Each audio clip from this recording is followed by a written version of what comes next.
keys for the carrier? No, I'm expecting a car. Thank you. Oh, you're welcome.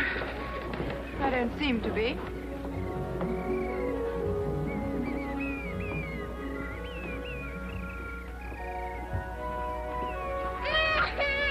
What's it no? What's the like you're crying for? Get up, please. What do you mean? Who are you? Get up. Turn round a minute. You don't want this, do you? Anyway, it isn't yours. Disgusting. There you are, Mary, darling. The lady is quite finished with it.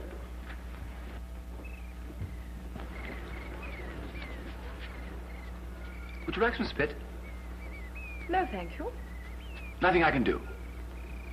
Well, you can take those to the end of the pier. What, all of them? Oh, never mind. Don't trouble. Paris, London. Paris, London. Paris, London. You've been to Paris? Yes. Doing what? Finishing school? Ah. Finished being finished? Yes. Good. Your penny, please. My what? Your penny landing fee. But I've landed. Oh, your penny, please. There's a gentleman there with my luggage. Very good, miss. Come on, will you please observe, I haily hand the pigeon my pooch. What are you doing with these? Away, I'm Miss Victoria's driver. Oh, I see. Come on, let's get No, that is mine. Here you are. Miss Victoria? Aye. Victoria? That's a grand name. Oh, come on, penny, please. Hi!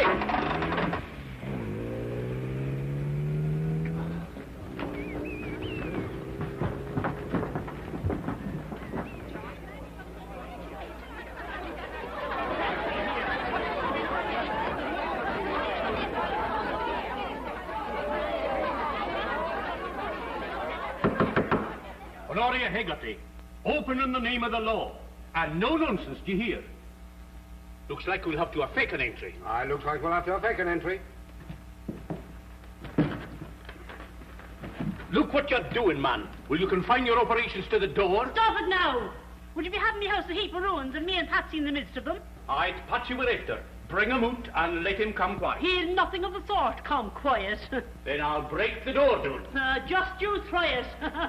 1, 2, 3. You're obstructing the It's law. the law's obstructing me. It'll all go again him. What's he done? And him as innocent as a newborn angel. You should have paid the license.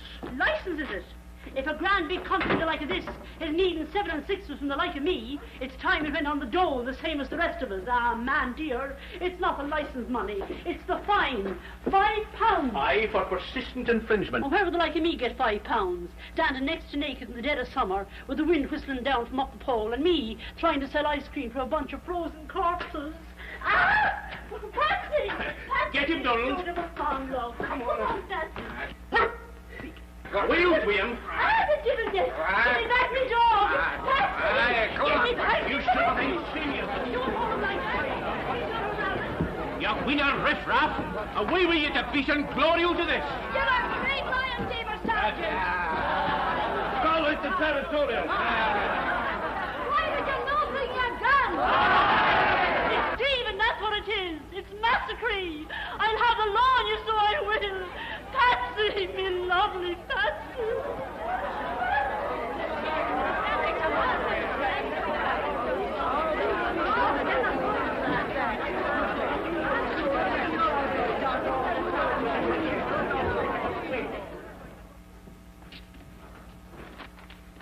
Well, who are you? Oh, I'm Maggie. Where's Jessie? Oh, she left. You'll be Miss Victoria? Yes. I'm sorry, I can't help it. Oh, it's okay by me. That's a relief. Where's the provost? Oh, your dad's busy. And what's all this? A football match? It's politics. He's in there with Bailey Calendar. I see. Well, go and unpack my things, will you? Okay. And don't say okay. Righto. Oh, and tell me, why did Jessie leave? Oh, she didn't approve. Citizens of Beaky, in full confidence of your loyalty, I, your provost, invite your presence at my inaugural meeting at the Town Hall, Beaky, on Friday next. Signed, William Girl. Good day, Calendar. Aye, a bit personal. Well, that's it, don't you see? Psychology. Oh, psychology. Loyalty. Ah, it's a fine word. They can't resist it. Hello, Vicky. My dear. Father, Oh, it's grand to see you again. how are you, Bailey?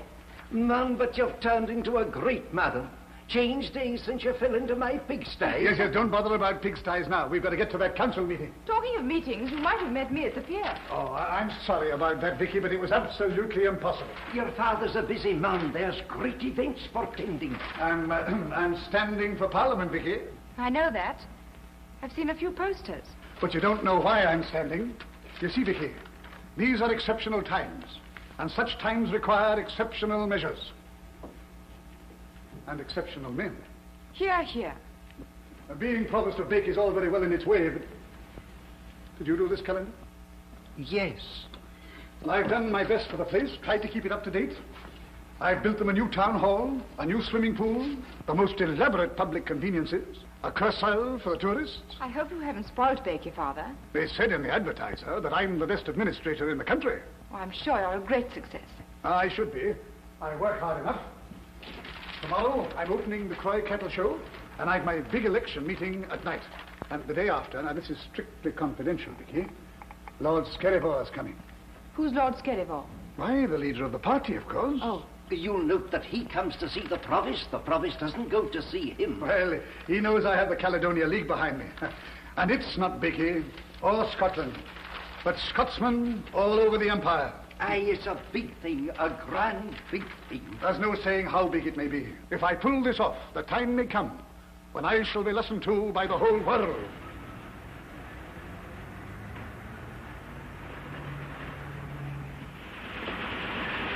The profession of journalism's an honourable one. What? The profession of journalism's honourable. Oh, yes, well. I've nothing to be ashamed of in the conduct of my paper. What? I've nothing to be ashamed of. Oh, good. Nothing sensational ever enters my columns. Why not? I said. Sit down. Yes. Oh, no, not there. Over there. Oh, Mr. Burton, you've joined the most widely read paper on the West Coast. I suppose people have nothing else to do. Will you have a cigarette, sister? No smoking in ours. Oh. Mr. Burton, a reporter on the Advertiser is a position of very great trust. Now, I'm away to Manchester tonight, but unfortunately my sub-editor's in bed. Oh, I'm sorry. What's the trouble? He's got lumbago. Oh. But the point is, I promised our Provost a page in tomorrow's issue, and you will have to take the interview and see it through the press. Now, can you do that, Burton? No smoking. Oh, I yes, of course. Yes, what's the article about? Well, Provost Gow standing for the new party. What's new about it? For one thing, Scotland for the Scottish. Oh, does somebody else want it? That'll do, Burton. Mrs. Scarhead. Horace, we'll miss that train. Well, I'm waiting for you. Oh, Mr. Burton, my wife. How do you do? How do you do? Oh, well, you can't expect the Colonel's lady to not a sanitary man's mate. I beg your pardon. Oh, well, away over to the town hall. They just about get the Provost. Yes, sir. The town hall, that ghastly erection opposite, isn't it? I'll have you know the Provost built that. Oh. Oh, well, then I'll take another look at it. What a little brat. He's English, I think. Well, that's away. We'll miss the train. I'll look in on Willie and say goodbye. Oh, what for? With this lovely town hall.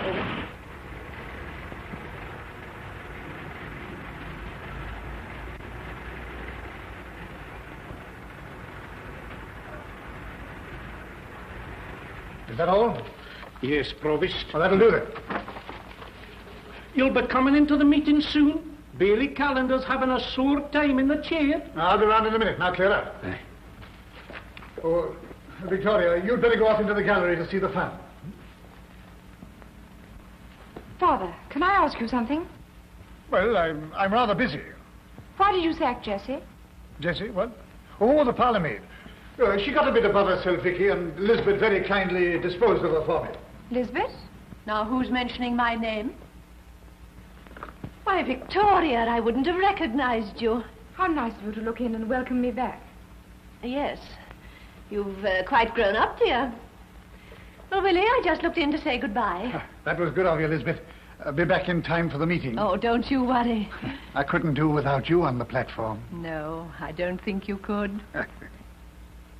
Well, I must dash now, or Horace will have the jitters. How is Horace? Oh, just his old self.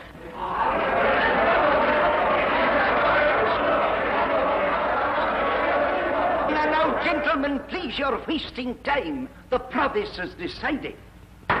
Next business. Item number 7, the bathing draws for the instructors at the new swimming pool. As chairman of the Cleansing and Parks Committee, I have looked into these draws very carefully, and they certainly present some problems. Now, this is the sort of garment I would suggest. But, Mr. Deputy Chairman, the instructors complain that they're no practical. They cannot swim in them. So we're up against the old problem, whether we select the unskirted and elongated, or the skirted and abbreviated. In other words, either we decide upon an adequate drapery with limited mobility, or desirable mobility with an inadequate drapery. Neither, in my opinion, are really satisfactory. We have to satisfy the... I move that the bathing drawers lie on the table. Sit down. Next business. Item number 8, supply of new hose for the fire brigade. Hello. Hello. What are you doing here? Oh, just getting up to date. She won't get that way here. This is a very serious matter. Mr. Syme, that's got nothing to do with the question. I move that the whole matter be postponed for further investigation. But, Mr. Provost... Will you kindly resume your seat? Next business. Overbearing sort of bloke, isn't he? Who? The headmaster. Mr. Provost, with regard to my objection to that disapproval... Don't bring that up again, please. You made a mistake. I don't think so. The trouble is, you don't think at all. Next business. She's not very careful. She's put in a corner and given 1,000 lines. Item here. I have an application from Ross, the stoker at the municipal laundry, asking for a rise of £0.5 a week. On what grounds? The same old grounds. His good lady's presented him with twins. In my view, if we grant this application, we're only asking for a 4th pair of twins. Serve him right if he had 4 pairs of twins. On second thoughts, thank the Lord he hasn't. Gentlemen, we've something more important to discuss than Mr. Ross's weekly milk bill. We'll hand the matter to the Ways and Means Committee.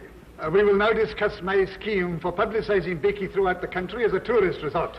You've had copies of the detailed memorandum I've drawn up, and I'll assume that you've all taken the trouble to read it. Fellow gives me a pain in the neck. Oh, dear. Honoria, McKellar, where in heaven's name have you been? you can't come here. No, I can't do anything else. I can't sit here with my 2 hands folded in front of me like patience on a document. But they're about to adjourn. The provost will be coming. It's himself I'm after. Oh, he won't see you, Honoria. He won't avoid it. Well, There was one important item that was no on the agenda. We're wanting your authorization for the purchase of new nasturtium plants for the orphanage. what happened to the old ones? Why, the orphans ate the seeds. Oh, they did they? Aye. I'll look into that, Mr. Thompson. Thank you, Mr. One moment, Provost. Mr. Provost, Your Honour.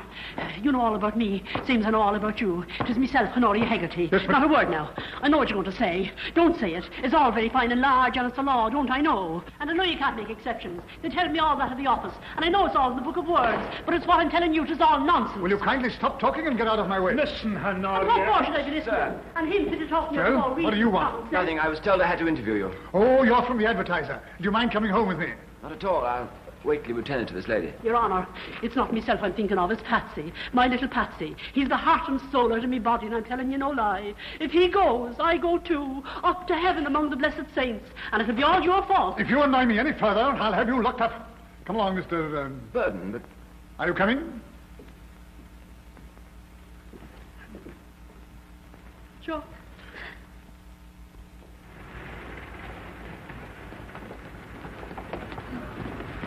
Get in.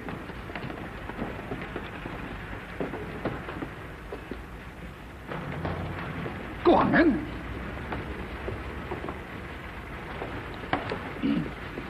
Well, move up. Oh, this is my daughter, Victoria. Move up. How do you do? How do you do? If you knew my Patsy, you wouldn't have a grin the like of that from east to west all over your face. Oh, I know him all right. What's that? You know him?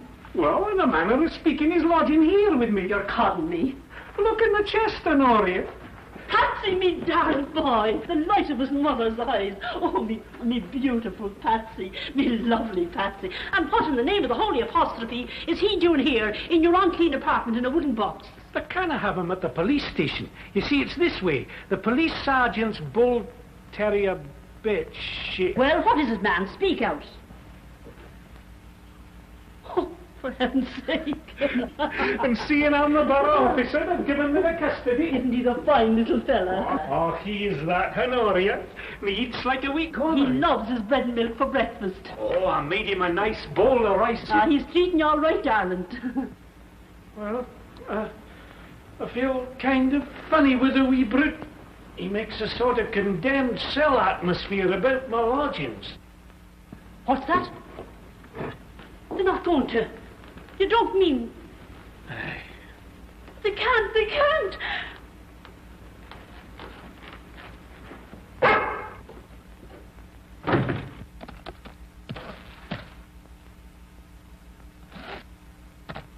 Come along. Yeah. Sit down. Oh, thank you. No, not there. I hear you're turning politician, Mr. Gow. Politician? Statesman? Father wants to be Prime Minister of the first Scotch Parliament. Scottish, Vicky, Scottish. Help yourself to a Scottish and soda. I'll leave you to it. Hi, what's your name? You there? What? Oh, just a second, Mr. Gow. There's no call to be jumping about like a French poodle in this house. Sit down. Stagnation of public life. What was that? I'm dictating. Oh, I'm so sorry.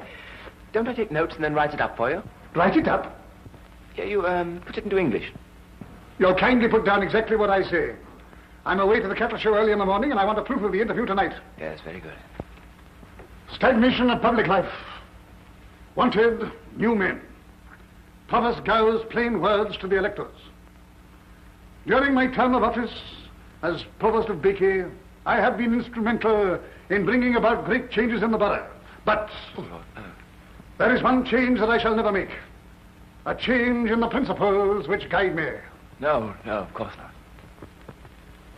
Oh, you can't come in here. The master's busy. But I know that. He's busy righting wrongs. Well, here's another for him. I advise you to scram. All right, Maggie. Oh, God bless you, ma'am. May the devil look past you and look straight into your eyes. Oh, ma'am, dear, it's his honour I'm seeking. Well, I'm afraid he's giving an interview. Oh, the poor soul. And I am deeply concerned with the well-being of every individual in the community. But, ma'am, it can't wait. It's a matter of life and death. It's about my little Patsy. Why, what's the little boy done? Oh, Your Honour, it's about my Patsy. How dare you burst in here? Father, Burst or not, I've got to do what I've got to do. I'll do it somewhere else. I think some little boy of hers has got into a scrape. I warned you at the town hall. But you said it's very urgent. And now you have the insolence to come cantering into my private house. I think if we got the little chap here and talked to If him... you talk to him, ma'am, he'll bark at you. Bark at us? Victoria, are you mad? Show her out of here at once. And understand, Mrs. Hegarty, the case of your dog is finished once and for all. Dog? But you told me it was about your little son. Now, I ask you, did I ever tell you anything of the kind? Not but what he's like a son to me. And now they're going to kill him. But rubbish. Who's going to kill a little dog? The corporation and the polis and the provost. Father! Father! Is this true about Mrs. Hegarty's little dog? She's persistently defied the law in the matter of the dog tax. But, Father... She's been warned time and time again. But if it's only 7 and 6pence... She's been fined and she won't pay that. But if it's only 7 and 6pence, surely... The court passed judgment, and quite rightly. The town is full of dirty little mongrel dogs. The state of the pavement... How much does she owe? £5 in the tax. Well, surely they can make an exception. No. On va payer pour elle. Mais non. Quoi pas? Il s'agit d'un principle. Jamais d'un principe, toujours d'un homme. Here. If you're so keen on dogs, save up and get a new one. A new dog. The next time, pay the tax. Vicky, put her out.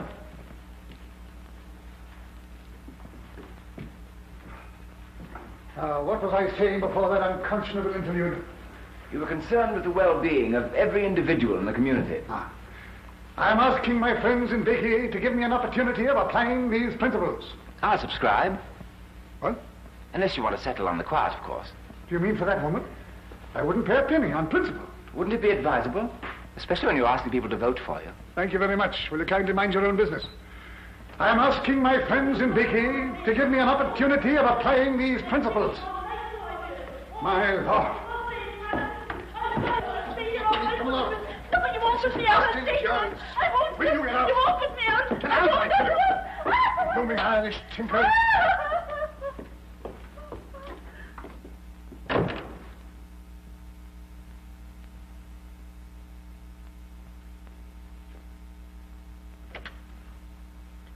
Get inside. Now, where was I? Applying these principles. Ah, yes, in a wider field. It is the realization that each unit in the state is a living, breathing soul. Will you get on? Living, breathing soul. Each with his own intense perception of his own rights and his own wrongs. A leader must have that strange sixth sense which enables him to see into the hearts of his people.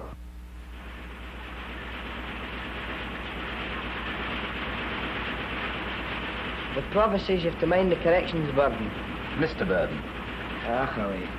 Talk away yourself. To bed. Go on.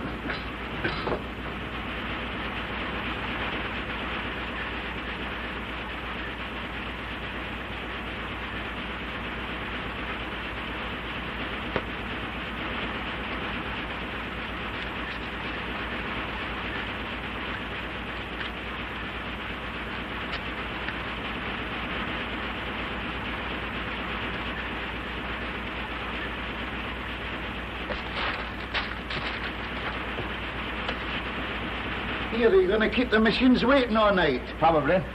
Here, no smoking within hours. Here, have one. Aye.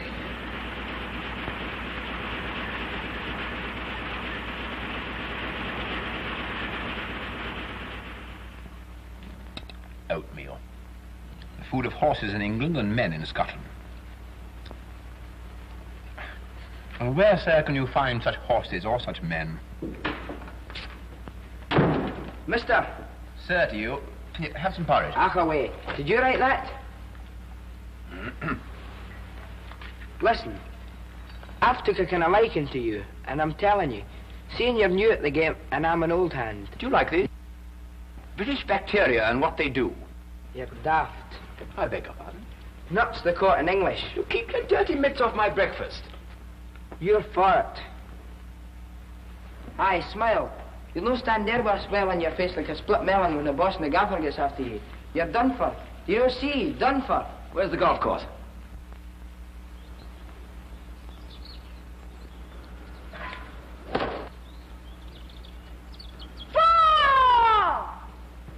Oh! Yeah, what the? Who?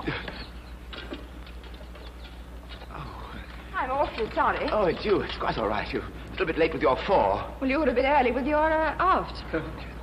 Donald, please. Well, anyway, why aren't you working? Donald and I are taking the morning off. Would you care to join us? Yes, I'd love to. I'm afraid I've lost my ball. Yes, you do seem to be lying pretty badly. Not lying too well yourself. Oh, well, let's put two more down. Yes. Come on, Donald, bring the cup. Do show me the way. Right. Hand me yon mashie. And the ball. Your game was bad enough when you were by yourself. What'll it be now?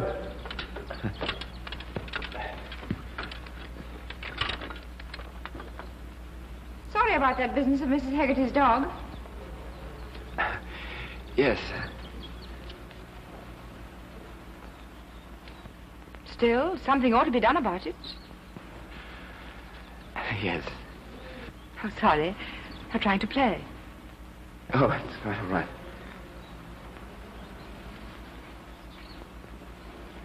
Did the provost go to Croy this morning? Yes, early. Why? Oh, nothing? Mrs. Haggerty, you're in the papers. What? There's a whole page about you in the Advertiser. Not me. In the Advertiser.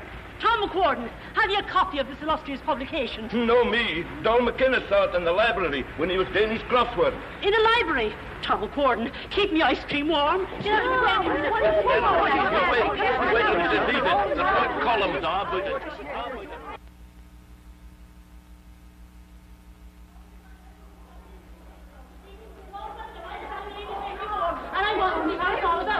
What's this? Order! You keep quiet. No. Oh! Daniel O'Connell and Kathleen O'Houlihan. If that isn't my name all over the page, in letters the size of a great whale itself that swims in the wide ocean. Scandalous incident over a dog. Will you listen to this now? It's high time our local bumbles learn to administer the law with decency. What's the bumbles at all? It was beneath the Provost's dignity to set her mind at rest. It wasn't beneath his dignity to kick her out of doors. No. He took his broom to her, and her a complete stranger. Tut, isn't that not awful? Tonight this dog bully is holding a political meeting to make a grand parade of his principles. They're not good enough for us, and neither is he.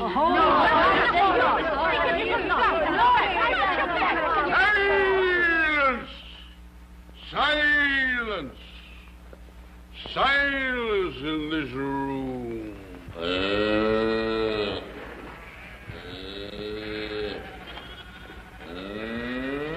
Congratulations.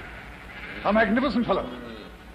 If we could only apply the knowledge and energy that has gone to the breeding of that animal, to the improvement of the human stock, we could have something like that in 3 generations.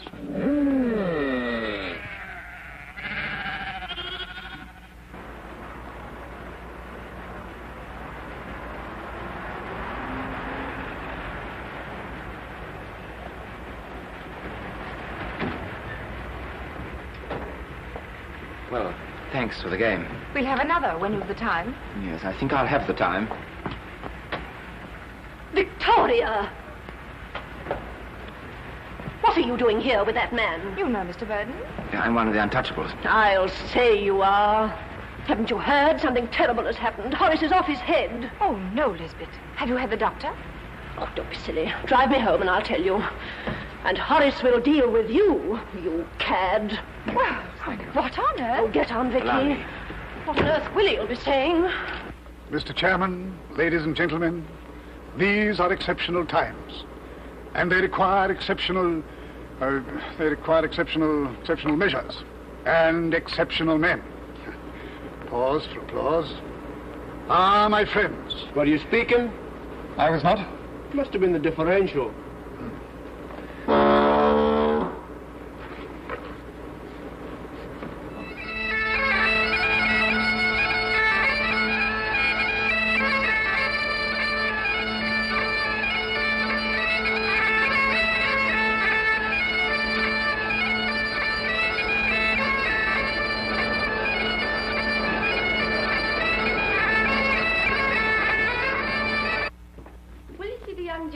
Yesterday. What young gent? Him from the newspaper.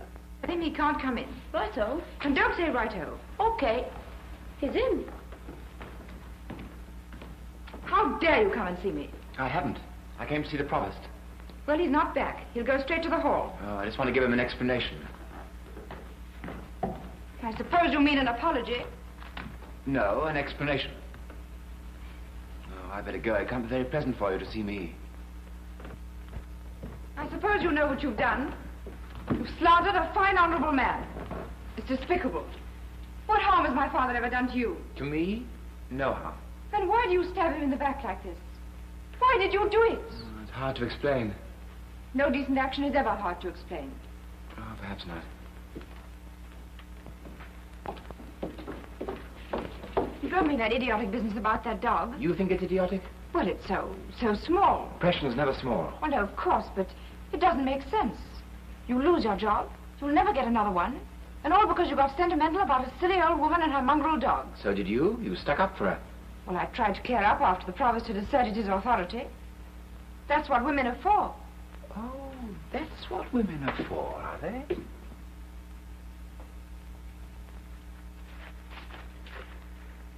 Why did you do it? Don't Don't be such a mule. I'm trying to help you. Are you? Are you? Why? Oh, well, never mind why. What sort of man are you, anyhow? Well, did you ever know a decent sort of chap who could tell you straight off what sort of decent chap he was? I never knew a man do the mischief you've done for no reason at all. Well, look here. If you really want to know, I'll tell you something I never told... No, I won't. Goodbye.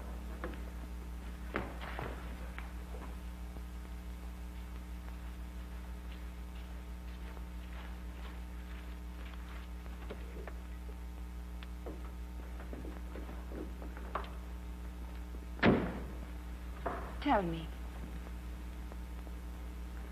Well, when I was a kid, I lived at the foot of a steep hill. Carts used to go up the hill with heavy loads. Sometimes the horses couldn't take the loads and the carters used to hit them. On their flanks, on their bellies, on their eyes and nostrils. And one day I couldn't stick it any longer. I was terrified out of my life. I went for one of the carters. He just put the flat of his hand against my face and sent me spinning into the gutter. So I said to myself, when you grow up, you will hit out. Every time, no matter what it costs. And you've done that? Yes. Get in.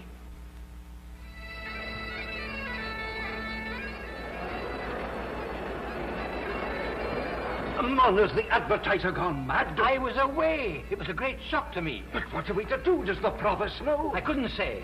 But it's awful, awful. Oh, Horace, I want to talk to you. Willie's not here yet. He won't think I had anything to do with it. Oh, don't be stupid. Oh, I wonder if he's seen it. Well, if he hasn't, we daren't tell him now, not before his speech.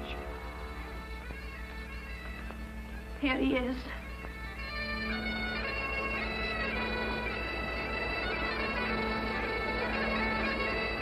Swan! Swan! Hello, Vicky. Hello, Barton. That was a good job you made of my interview. You made the corrections in the proof? Yes.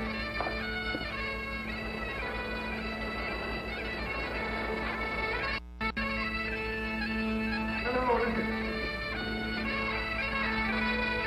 Hello, Calendar. A great night, eh? Hello, Horace.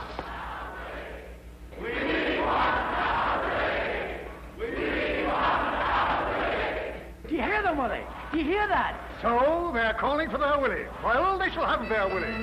Stewards and pipers, forward. Up in the front there, Willie. Listen, keep going in.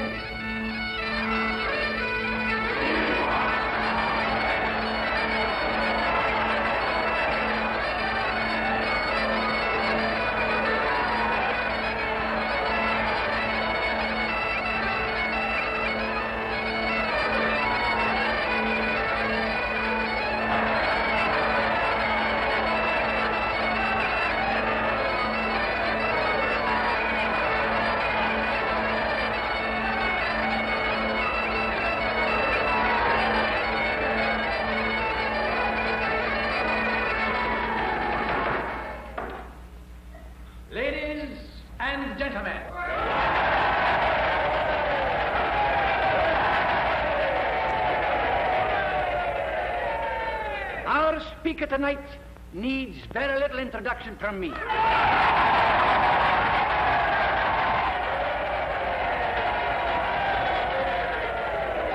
is no one done more for Beatty than Provost Guard.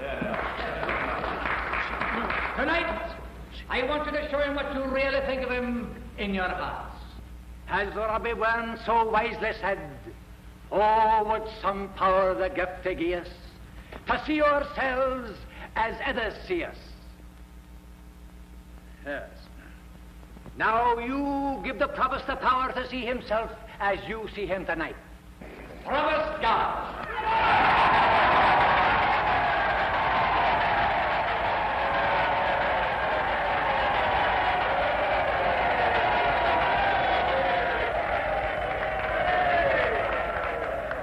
Mr. Chairman, ladies and gentlemen, I think I may call you my friends.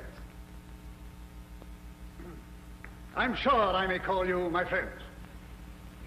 For what is friendship but the will to do and the power to do the best a man can for those with whom he is associated?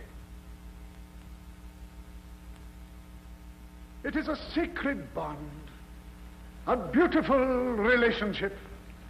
What's the matter with him, Scabby? A secret bond, a beautiful relationship. We live, my friends, in exceptional times. And such times require exceptional measures. Ah, my friends.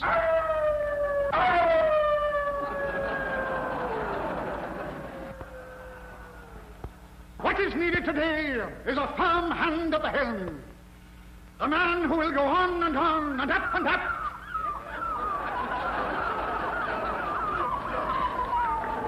On and up and up. Always keeping before him the best interests of the whole community. It will be the duty of such a man to protect the oppressed.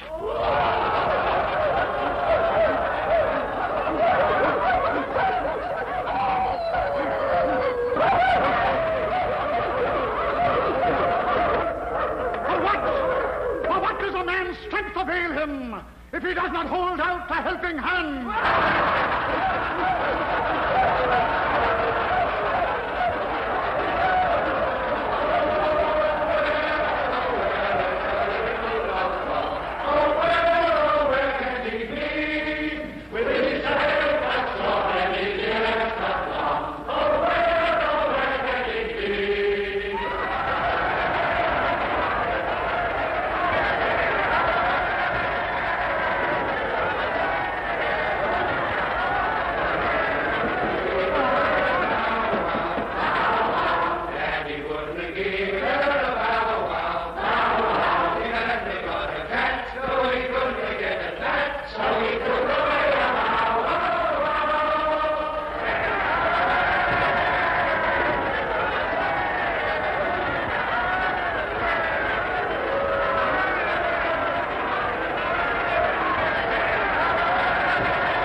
The explanation of this? Well, I never saw the like in 40 years of Scotch politics. Scottish, man, Scottish. Who wrote this filth? I'm afraid I did. You did? Yes, he did.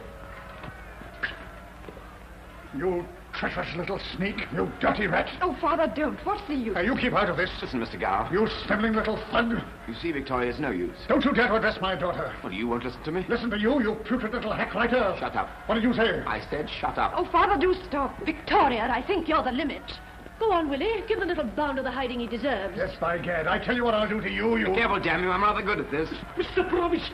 Oh, Mr. Provost! The sergeant says, will you leave the building? Now, what do you mean? Of course I'll leave the building. Aye, but the sergeant says, will you go out by the back way? The back way? What for? The rowdies are getting out of hand.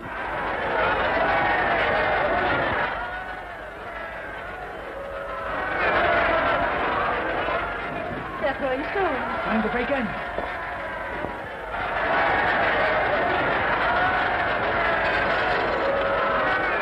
I'll show the rabble what I think of them. Willie, what are you going to do? I'll show them who's provost. Go, Willie. They can't carry on like a lot of hooligans in my town. Provost. Father, don't you get hurt. I'll deal with you in the morning. And that goes to me. But the sergeant said... Oh, shut up. Victoria. What as fair as this, anyway?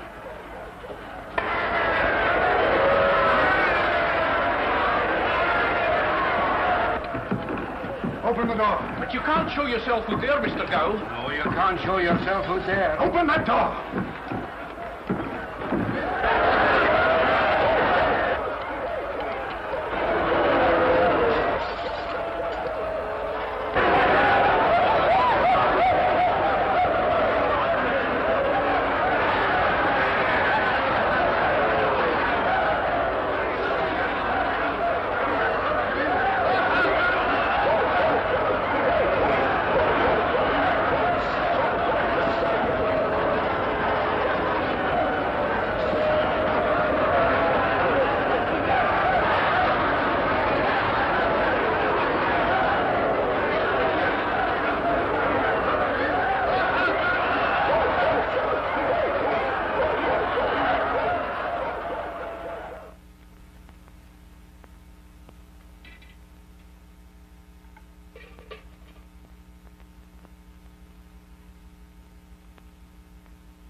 Oh,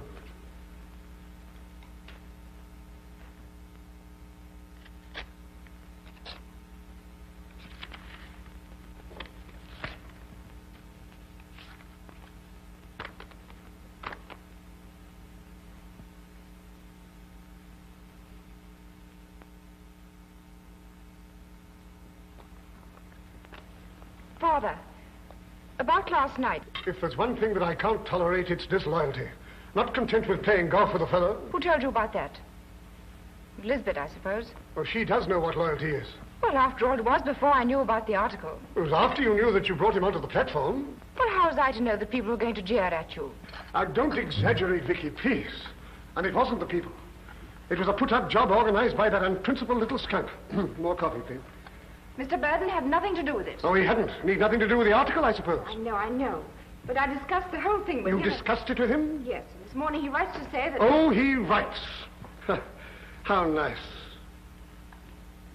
Well, anyway, if you'd done the right thing, you would have paid the fine yourself. It's all rather trivial. Trivial? Look at this.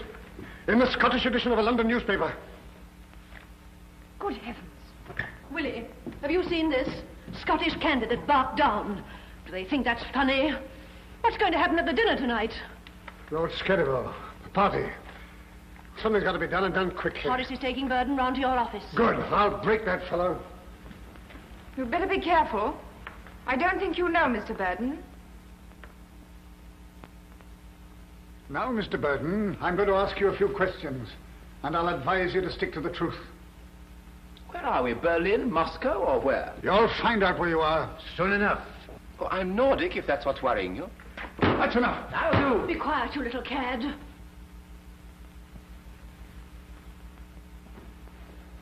Come on now.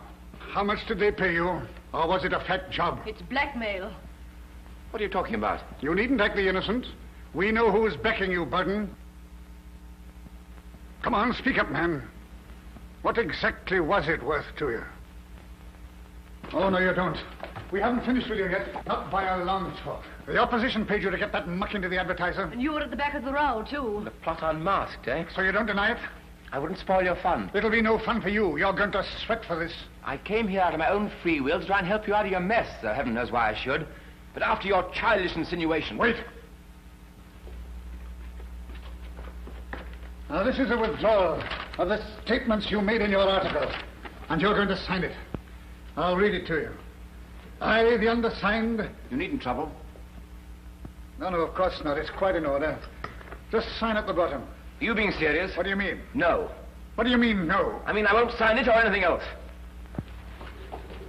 You won't sign it? No, I darn well won't. You mean you refuse? That is what I'm trying to convey. But why not? Because every word that I wrote was true. You know what they let you in for? No, I don't care. You can consider yourself sacked. I considered myself that yesterday. You won't find another job. We'll see to that. I'm sure you will. I suppose you know this means an action for slander. Aye, slander. And not only civil action, sir, but criminal proceedings. And 10 years penal servitude and 20 strokes of the cat 3 times a day after food. I don't care. Listen, Mr. Gow. You're not a bad chap at heart, but you've got to remember one thing. The people of this country are the most long-suffering on God's earth. They'll put up with humbug, hypocrisy, shilly-shallying, and hardship. They'll pull in their belts if they think it's their duty. They'll go to the 4 corners of the earth and get blown to bits if needs be. But 2 things they will not stand. Bullying and cruelty. And if you've forgotten that, I'll make it my business to remind you.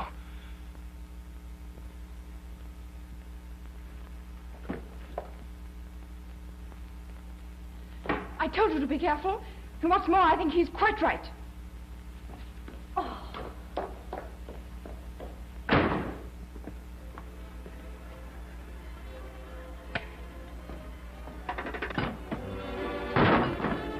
You are having fun. Blowing off steam? Yes. You're absolutely furious. Yes. But you haven't the vaguest idea what to do about it.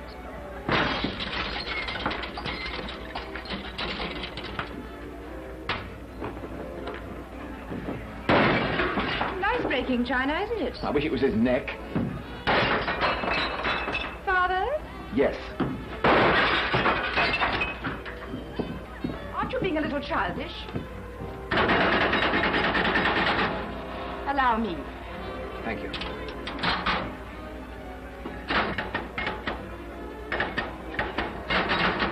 I suppose your pride's hurt at anyone daring to suspect your motives.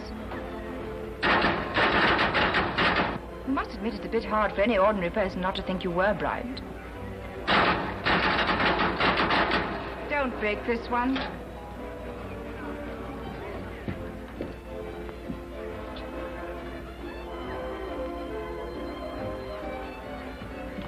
Oh, allow me.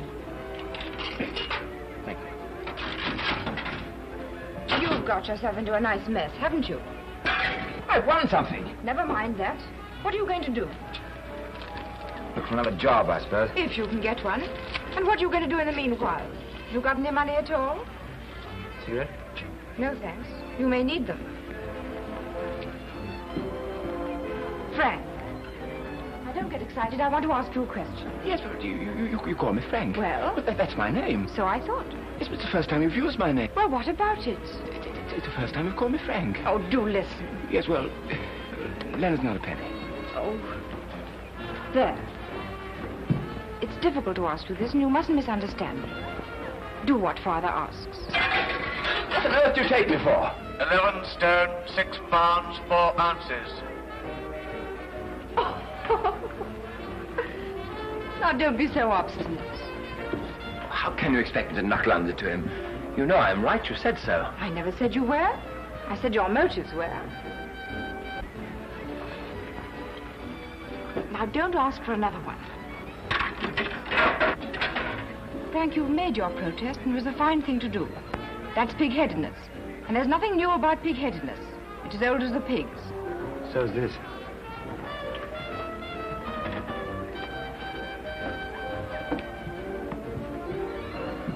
Frank, be generous.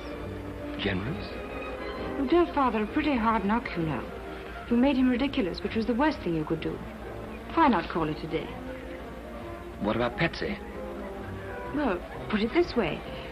If he behaves decently to Mrs. Hegarty, you'll sign the withdrawal. Supposing you won't? He will. He may break his word. Then we'll both tell the world what we think of him. Both? Then you're in this with me. It's a deal. It's what I'm telling you. It's stamping me face in the dust they are when it was rising to the stars. With the people buzzing around like there was bees around the honeysuckle, and me selling ice creams as if they were hot dogs. Give me me shawl. I'm making enough money to pay me fine and get Patsy back, so I will. Oh, Mr. Burden, Your Honour. They're after arresting me goods and chattels. What's happening, McKellar? They're seizing our goods for debt. Well, who are? The authorities. Oh, this is fantastic. Oh, it is that. And they're doing in the wee dog tonight.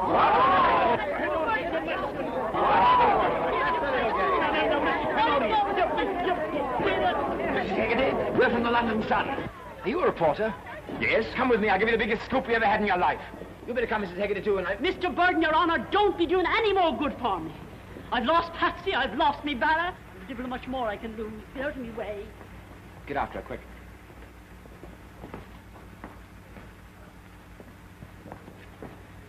If your father thinks he's going to get away with this, he's made the biggest mistake of his life. Don't you wag that thing at me. The deal's off.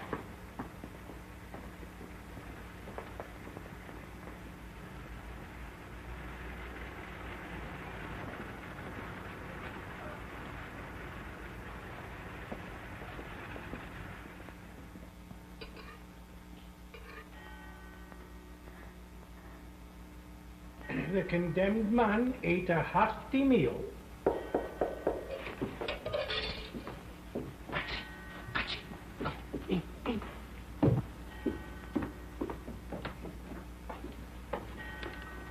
Honoria. It's myself. I've come to say goodbye. You didn't say that you were leaving us. It's goodbye to Patsy Yomadon. Well, step on it. Well, we're coming for him.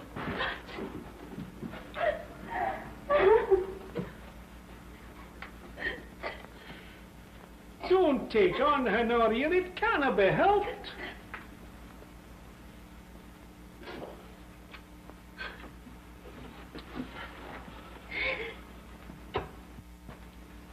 There he lies, as if he was in his coffin. I'm real sorry, Honoria, but you ken how half the ills we do in this world are at the bidding of other folk. That's the truth. Aye. What do you say to a wee drink? Come on, they're open. No, Honoria. In return for your kindness. And leave Patsy? Ah, he'll be all right. You can lock the door. Nobody'll know. We'll drink to his dear departing spirit. Sure, it's only common humanity. Well, I'll get my keys.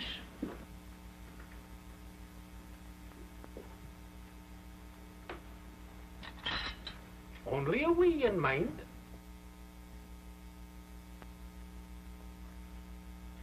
Mind this, Honoria. The lethal chamber's you mean. Just that. You mean. I'm seeking you, McKellar. Oh, it's you. Aye, all 6 of me. I suppose you know you're keeping the vet waiting. Aye, you're keeping the vet waiting. Whisht. Have a heart. Do not cause unnecessary pain. Ah, away with you. Come on round to your lodging and hand him over.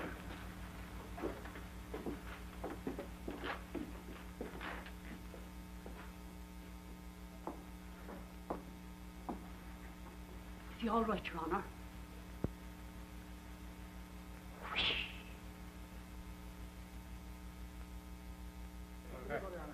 Your good health, my dear. Thank you, Lord Kerryvon. The cause. We must all drink to that. Highland honours, Mr. Provost.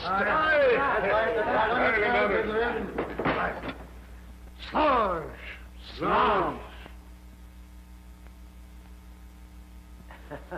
Yes, where's Legend?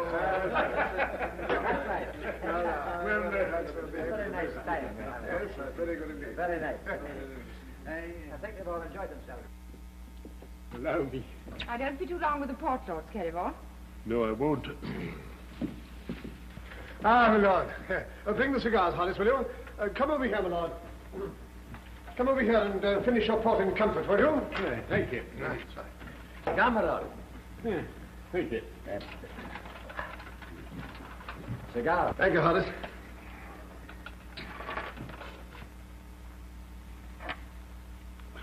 Well, go. About your adoption as official candidate. I thought that was settled. Yeah, I'd hoped it was, but tell me, what's all this about a dog? I don't understand.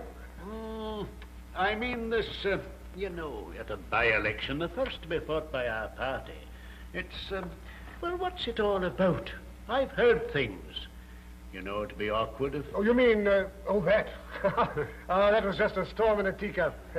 A woman refused to pay her dog license, and some young lads made a sort of joke about it. Exuberance of youth, you know. It wasn't an organized thing. Oh, no. Papers made out there was a bit of a riot. Riot? Oh, that wasn't a riot, was it, Harry? Oh, no. Just fun and games.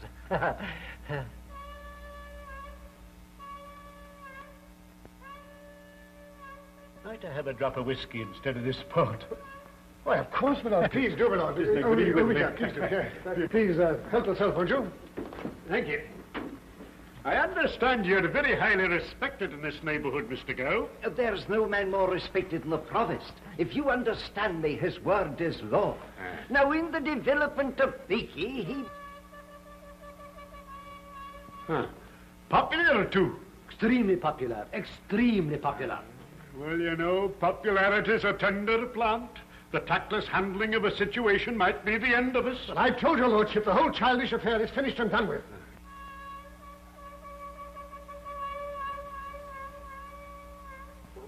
The devil is that row?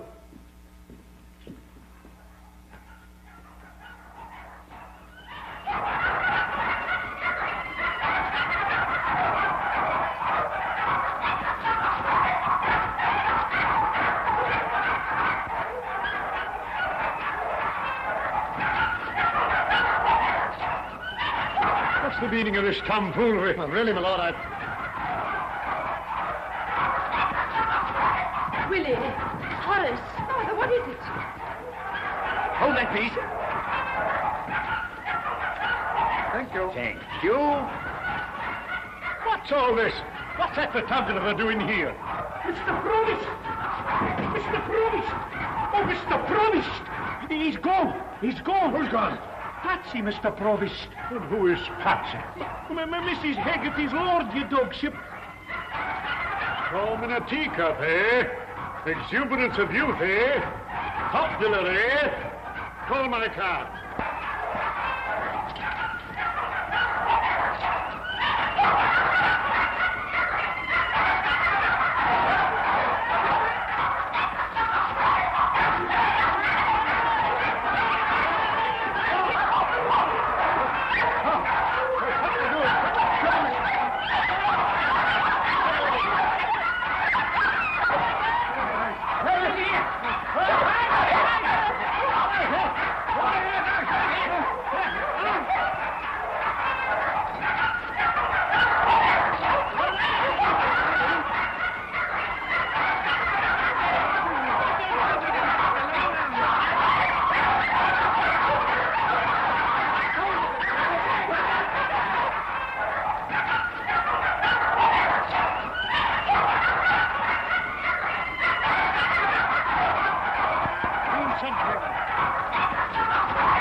You're running, my lord. Excuse me, folks. No. Get out! Oh, Horace, what a tragedy. Oh, don't be stupid. Come on.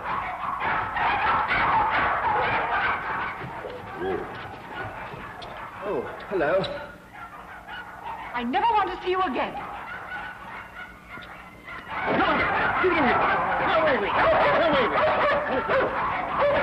Call them off, boys. Step over, boys.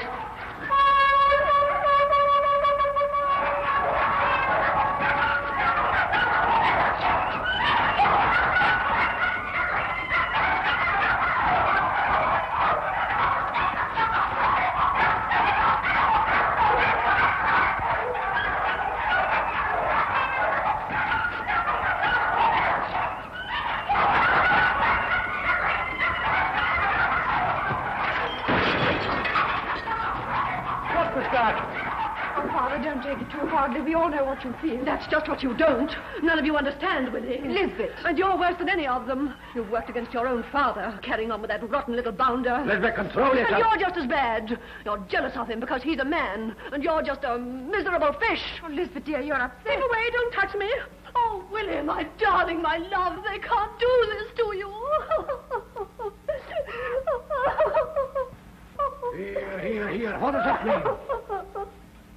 It means that I'm not wanted in this house.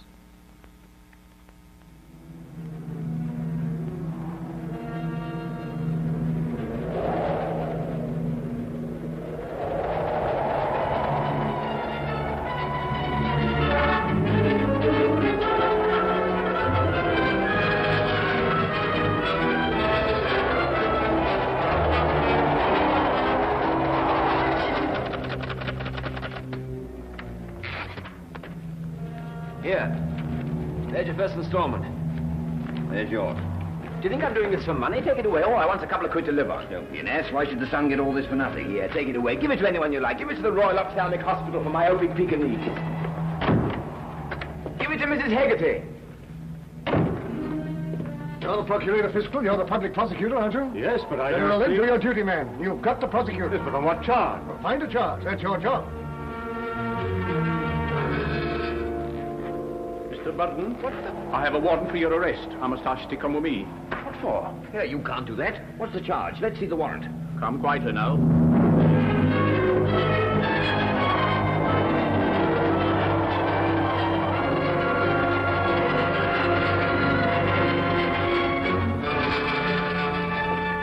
Hello, Burden. Your troubles are over. This is Mr. Watkins of the FFFFF... Federation of Friends of the Feathered Four-Footed and Fur, you know. Mr. Burden, my society is filled with admiration for your great work on this Patsy case, but we feel that you've fought a lone and unequal battle too long. I am authorized to inform you that my federation has decided to take up the case officially and to finance your defense. Mr. Burden, we couldn't do otherwise. The enthusiasm of our members. We've made Patsy an honorary vice president. We've also Go blazes. Go away. I'm fed up with the whole business. If I want to become publicity stunt raising funds for your federation of futile fatheads, I'll let you know. You've made a national entertainment out of what was a perfectly honest, straightforward issue. And you want to use it to boost your fool society. Well, I won't have it. I don't care if I win the case or lose it. I've lost everything over this. I've lost my job, I've lost my future, I've lost... Oh, take them away. Mr. Burden, you can't behave like this, and you can't say things like that. My society is going to defend you whether you like it or not. Come along, sir.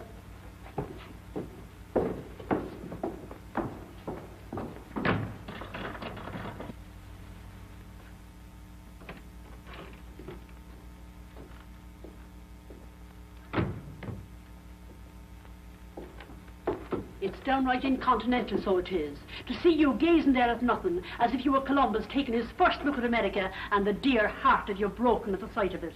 Come on, man, dear. Don't be refusing the help of others when the sorrow's on you. And stand up for yourself to His Honour the Sheriff, the way you stand up for others, the widow and the orphan, the poor and the needless. Listen.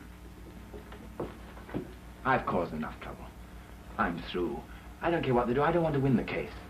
I don't want to do anything more to hurt Miss Victoria. Now, that's the great boy you are, Mr. Burden. And it's the great gift for writing you have. Did I tell you I had the article framed? It's up on the wall between His Holiness and the coloured enlargement of poor Hegarty that was.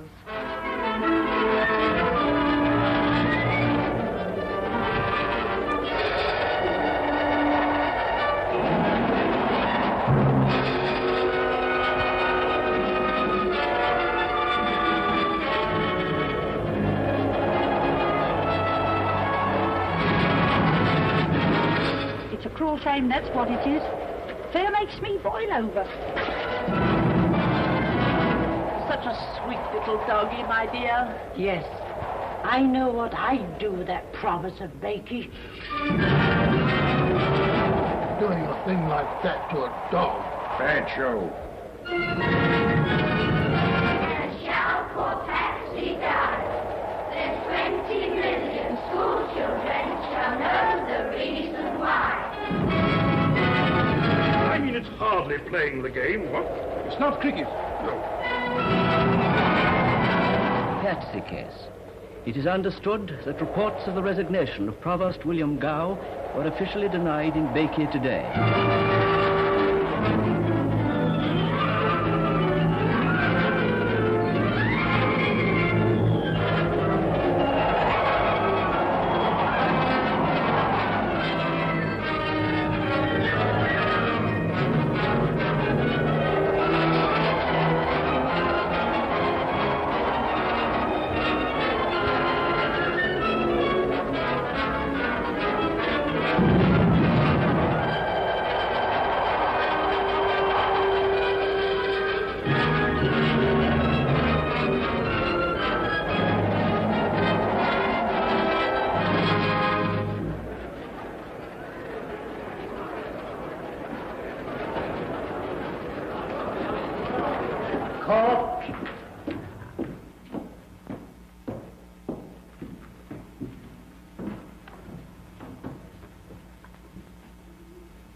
Bring him up. Bring up the panel, Frank Burden. Bring up Frank Burden. I brought myself up. I might have given me some red fire and a chord in the orchestra. This is a court of law. There is no orchestra whatever. Then there should be. You be quiet. Inasmuch as you did utter or to publish a statement designed or calculated to exercise an improper influence on the voters in a parliamentary election under the Corrupt and Illegal Practices Act of 1895. When? 1895. But I wasn't born then. Have you understood the charge? I've tried to. Do you want it read again? No, thank you. Well, do you plead guilty or not guilty? Does it matter? The prisoner pleads not guilty, my lord. You know best. We may proceed? Why not? Thank you. Call Robert Andrews. Robert Andrews. Robert Andrews. Robert Andrews. Do brisk up, Willie. Oh, I wish I could see Victoria. Oh, her. She won't turn up anyway. Willie, when you've won your case, Horace may call off the divorce. Sometimes I think you're without one moral principle. And nothing but the truth? And nothing but the truth. You're Robert Andrews. I am. You're a compositor working for the Bakey Advertiser. I am. And that is, you set up in print the matter appearing in the paper. I do. Now, on the night in question, were you given by the panel a last-minute article to set up? I was. And was the panel the author of the article? I was. Silence. How dare you? I'm trying to save time. But I defend the case. I expect my client to behave himself. I didn't ask you to. I wanted to defend myself. Mr. Burton, there are £3,000 put forward for your defence by the FFFF. We all know where that's going to. Really? Leave him to me, Mr. Minges. Mr. Burden, you must not interrupt the hearing. Go on. How did you know the panel was the author of the article? It was his English hand of writing. What do you mean by that? Illiterate, you'll understand.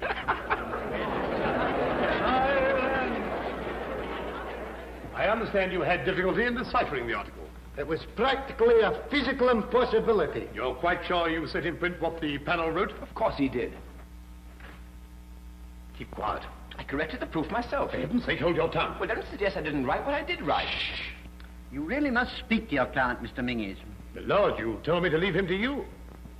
Don't be impertinent. Silence. The next person to laugh will be turned out of this court.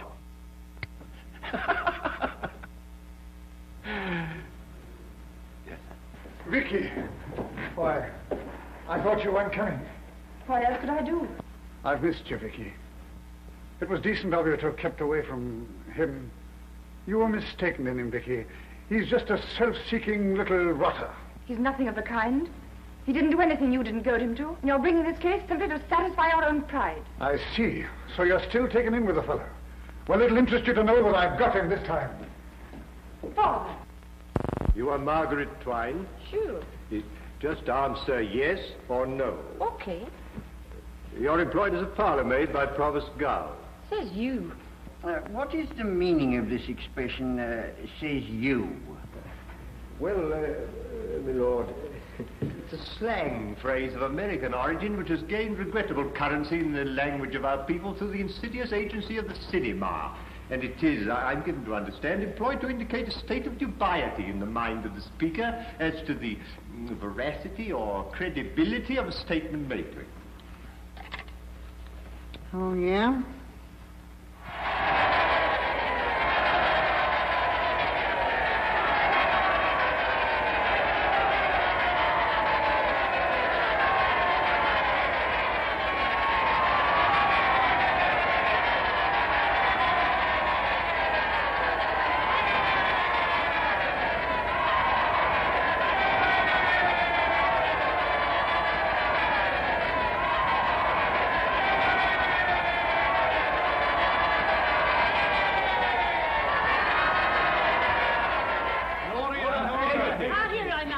Don't be raising the roof. The court's waiting. Where on earth have you been? Sure, I had to take my Patsy out of a nursing home. The publicity got on the nerves of him, and he's had to have a rest cure.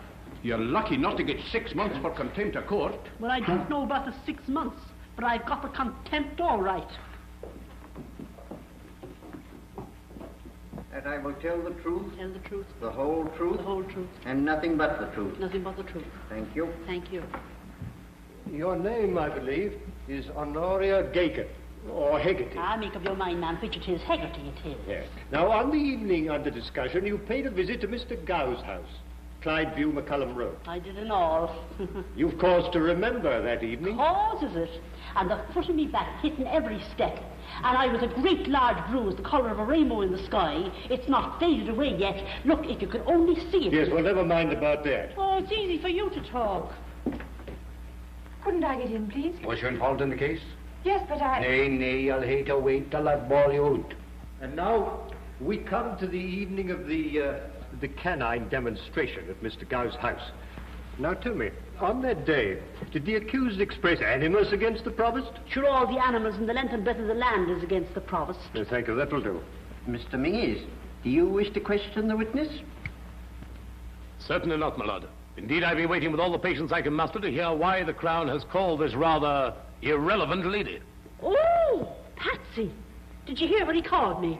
Yes, you must stand down. God bless your honour, and her ladyship. If so be there's such a lucky woman as to be wed to your holiness. Michael Cassidy. From his rub to his shoulders, he's a tasty sheepdog, but he's got the muzzle of a setter and the ears of a cocker spaniel. And he's a wise look on him like an Irish terrier. And he's a soldier-like tail like a Pomeranian. And he's got the sad, noble eyes of a poodle. In fact, he's not so much dog as an epitome of all the dogs that ever ran round this world on four legs. Yes, but what's he worth? 6 and 8pence.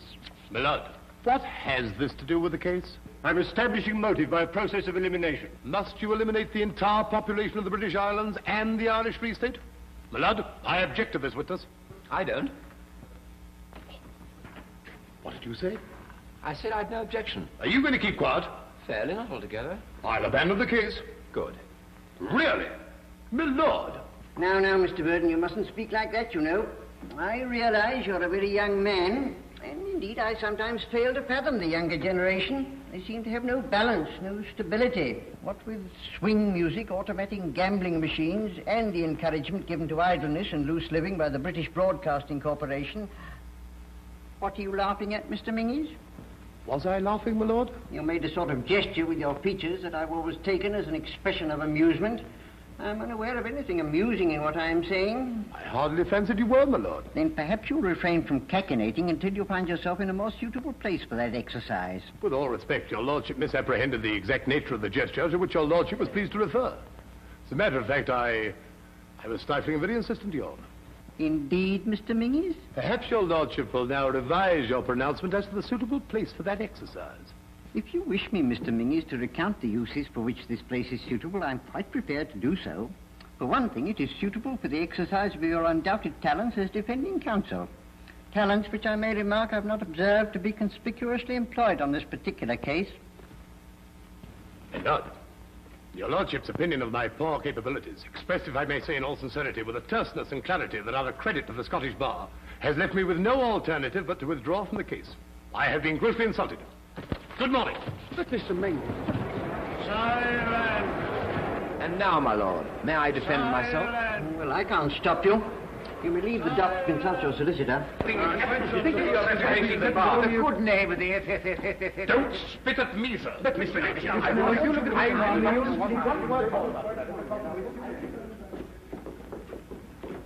What happened? Willie, Burden's defending himself. What? They've adjourned while the little fool consults his solicitor. I'm delighted to hear it.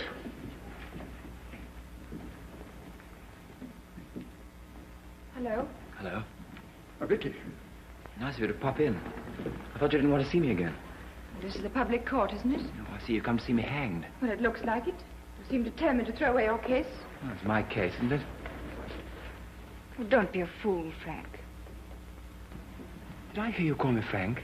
You can't talk to a witness with a prosecution. Are you a witness? Well, yes, I am, but... Oh, I see. So your father's dragged you into it now. How dare you say things like that? I can't help it, and I was called by the Crown, and I... No, I understand. You're entitled to say and do exactly what you Mr. like. Burden, I've been looking for you everywhere. Now, do you know what to do? I know what to do, all right.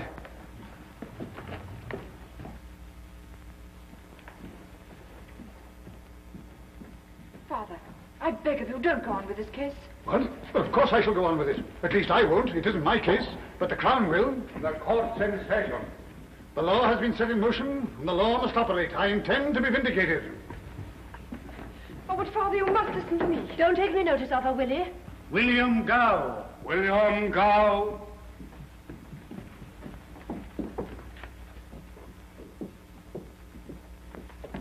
No. Oh, Mr. Skirving, can you help me? I must get into the court and they won't let me in because I'm a witness. Oh, I see. Well, I'll just keep him busy and you slink in. Oh, thank you. Oh, and Victoria, listen. Don't think too hardly of Lisbeth. I won't. Donald. Yes, sir? How are you keeping? Oh, bonny, man, bonny. That's fine. Tell me, how's that wee daughter of yours getting on with the ballet dancing? Oh, man, she's grand. She's just up. In short, you've the strongest reason to believe that you've been the victim of deliberate and persistent persecution. Absolutely. Thank you. Mr. Burden, do you wish to cross-examine? I'll say I do.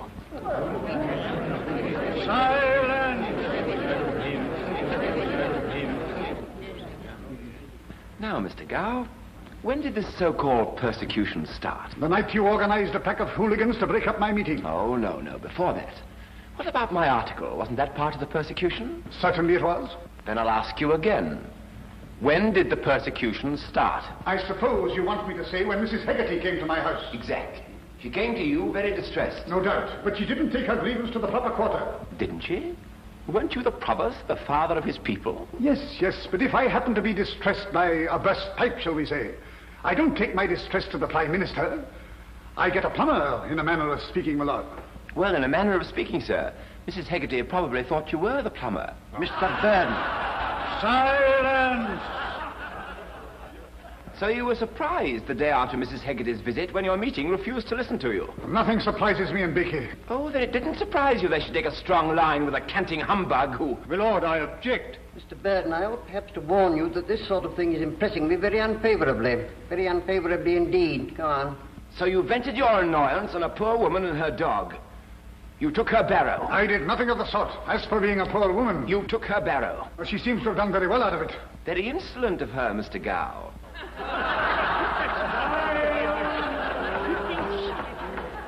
Look here, why do you suppose the whole town turned against you all of a sudden? Because you deliberately set yourself to make trouble. What do you suppose my motive was for that? How should I know? Self-advertisement, I should think. I did it because I'm an ordinary sort of man. And when I see a bully and a coward... Behave yourself, Mr. Burden. You're throwing away your case. I'm trying to get at the truth. Why can't he be a man? Why does he go sneaking round persecuting widows and little mongrel dogs? My lord, I object. For your own sake, control yourself. I'll stand up to anyone who hits above the belt. Who hit you below the belt? You did. In what way? You wormed your way into my family circle. Stop that. I won't have your family circle mentioned in this court. You won't have it. If you'd shown a little decent feeling earlier on... Stop.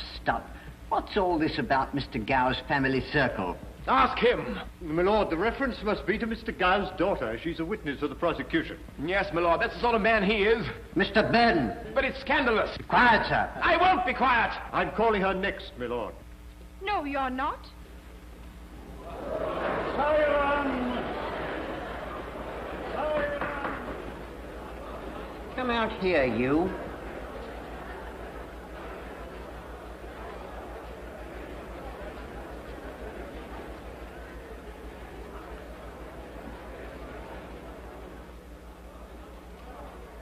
Now, who are you and what did you say? I'm Mr. Gow's daughter, and I said I wasn't being called as a witness. Why not, pray?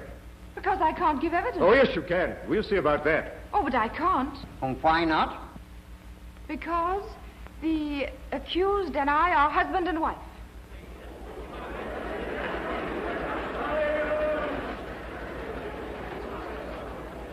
But is this true? Yes. My lord, I must ask for an adjournment. But I can't keep on adjourning. My lord, this is a profound shock. Oh, very well.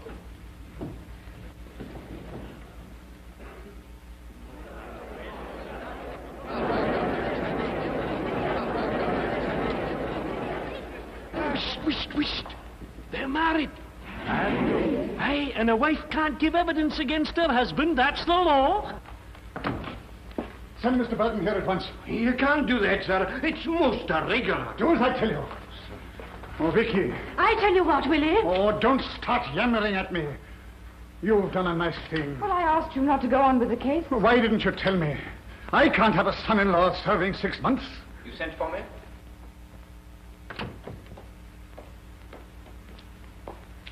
What do you mean by marrying my daughter?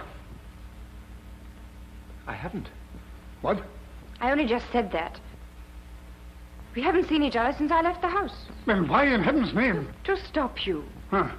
To save you both from your stupid pride. Do you realize what she's done? They can have her for contempt. For... It's worse. It's perjury. Yes. Oh.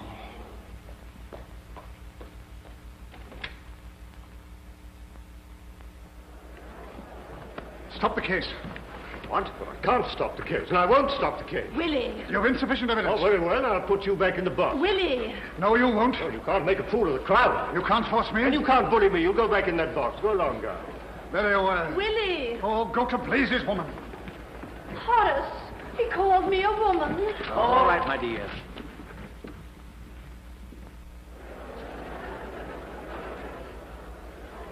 Now, Mr. Gow, the news you've just heard is, of course, a great shock to you.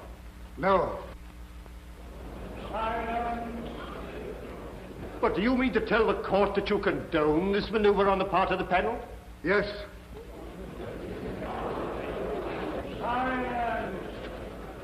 Mr. Gow, it was with your consent that this scoundrel... My lord, may I make a statement? My lord, I protest. Go on, Mr. Gow. I want to say that in my considered opinion, Mr. Burden was fully justified in all the actions he took against me.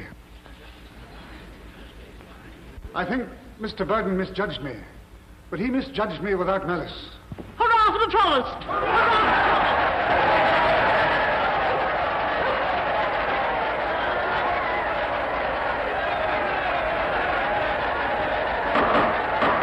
Clear the court! Clear the court!